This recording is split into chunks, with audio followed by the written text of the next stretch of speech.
Are you happy to give your money to Greece?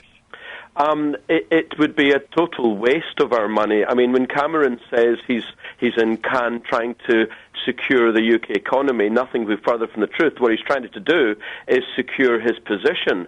There in Greece is a country which is bankrupt. To give you an example, their railway system last year had revenues of 100 million euros. Their staff costs alone were 400 million euros. The country is bankrupt beyond belief. There is absolutely no point throwing good money after bad. We need to stop doing it. It was very interesting. A few weeks ago, Sir John Major was on Andrew Marr's programme, and he was having a very frank discussion that was incredibly interesting. He said, as far as he is concerned, it is obvious that Greece is going to go bankrupt. It is clear that they are going to default on their debt, and everybody accepts it. It's just nobody is prepared to admit it until everything, all of the groundwork has been laid for the country to go bust without it having a massive knock-on effect on the rest of Europe. And if giving this £29 billion to the IMF to make sure the rest of Europe doesn't collapse, is it not worth it?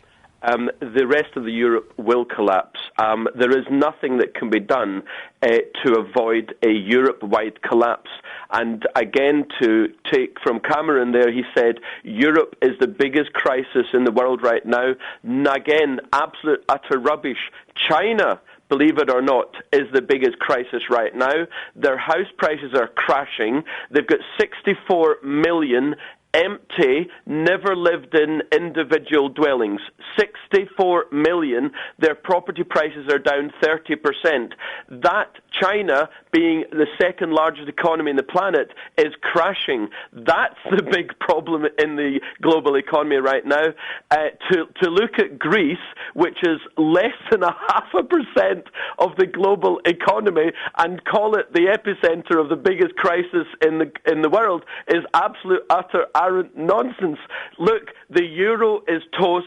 The EU is toast. The global economy is toast. People need to get to grips with that reality. In your opinion, once they do that, let me finish. Once they do that, then we can get growth in global economy. Until people get real, pretending that they can actually do something about the problem, until they get real, we can't actually grow the economy. But Jonathan, this is only your opinion, and isn't this part of the problem, that everybody has their own opinion, and actually none of us know who is right on this? Well, that's what the media says.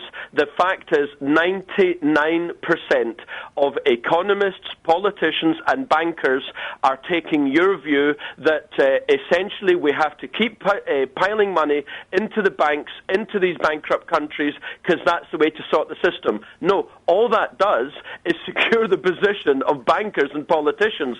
1% of economists, and it's not just my view, there are dozens, indeed hundreds of us around the world who take the view that the global economy is too much awash with debt. We've had 30 or 40 years of increasing exponential levels of debt. Look at the United Kingdom. The UK has £7,000 billion of debt. When you look at the government and households, an economy of our size cannot possibly grow when you are weighed under by £7 trillion of debt. And that is replicated across the world. That is the reality that you guys in the media need to wake up to. We cannot grow this thing. We have to let it collapse. We have to take a couple of years of pain in order to have 20 years of gain. Yes, but the alternative, what you guys are doing, is we have 20 years of depression. Wake up. But you say that, you know, we all need to wake up, we all need to have a couple of years of pain. But of course the reality is a lot of people in this country are already going through pain. You ask people who are running their own business, they will tell you they are having a lot of pain. And if the Eurozone was to collapse, if we see Greece go bankrupt in a messy way, then surely what we will see is a massive depression in this country that will destroy businesses, will make our economy far worse than it is. Surely it's better to try and do things in a tidy fashion and ride out the storm. We're not riding out the storm. You've said it yourself. Businesses and people are in pain right now, and they have no idea, absolutely no idea, how bad it's going to get.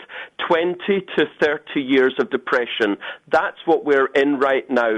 Unless we take some shocks to the system, clear out the rubbish in the system, stop bailing out the bankers, stop taxing the people beyond belief, stop decimating our currency so that our costs of living are through the roof, so that the costs of running businesses are through the roof. Instead, strengthen our currency, stop bailing out the banks. Instead, use the money that we've been using to bail out the banks and develop the economy. Instead, we're handing it to the 1%. We're decimating our currency.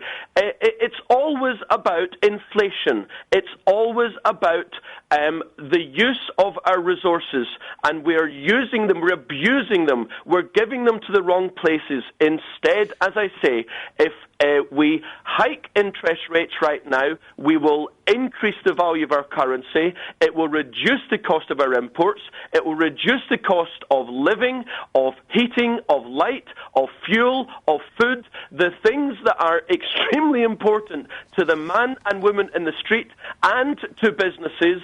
That's the way we'll get the economy going with, as I say, a couple of years of pain. Okay. But let's reduce costs, let's reduce prices, then we can get the economy going. This way, we've got 20 years of depression. OK, Jonathan, thank you very much indeed. There's Jonathan Davies, who's an economist and a wealth manager from Hertfordshire. That's his view